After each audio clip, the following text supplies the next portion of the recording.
start at the top, bro. Appreciate you for being here. Thank you for They the tried opportunity, to hold us man. back. We had a few. You got the exclusive. This is the first.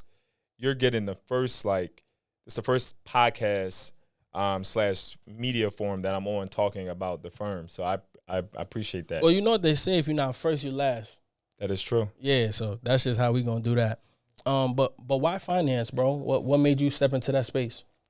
Man, you taking me back to the origins of career day in high school. Man, is where it started for me. I grew up here in Philadelphia in the inner city, and you typically model what you see. Normally, if you're from any inner city across America, the people that you normally thought that would make it out of the hood were entertainers and athletes. And then you had people that were obviously doing other things in your area that, you didn't necessarily think you needed to do that to make it out the hood, but that was like the way you thought you could make some money.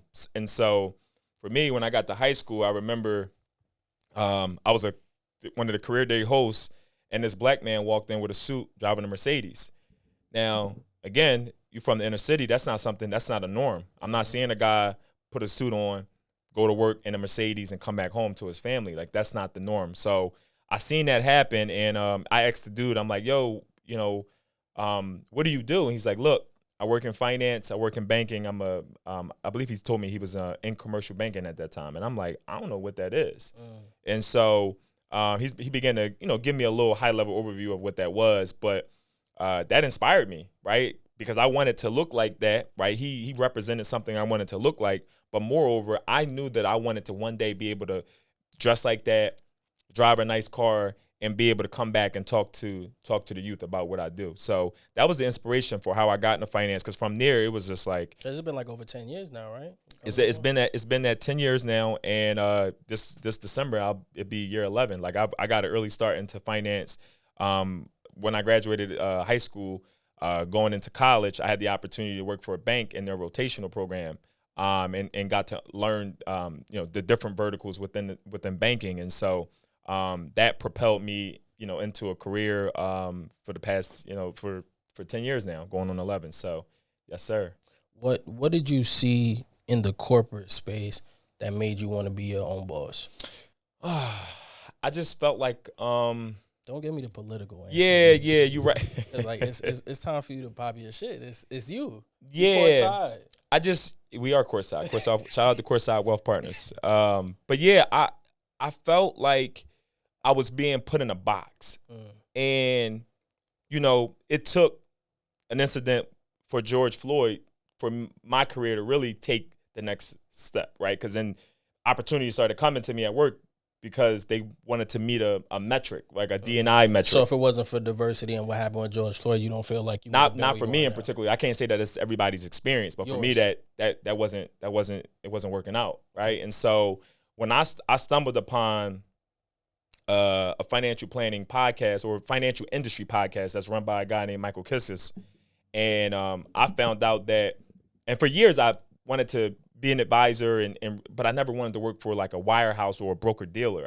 I wanted to be like my own independent boss. And you see a lot of that happen now where you got Prime America, and no shade to them, but like that ain't my style. Yeah. But once I found out that you could do it, I'm like, cool. I was listening to the podcast. I remember I'm like literally listening to this podcast every day on my way to work, right? Knowing that this is what I was going to do. And so I remember I'm like, damn, but I can't, there's nobody on this podcast that looks like me.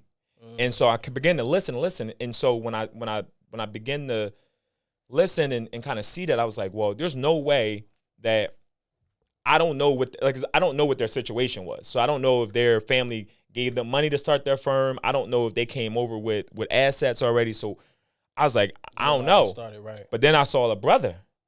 When a brother was on the podcast episode, man, I thought I hit the lottery. Oh, man, I went to LinkedIn instantly and found this dude and messaged him. And he opened his arms to me and was like, he exposed me to like, yeah, man, you can run your own firm and like you can do your own thing and make an impact the way you want to.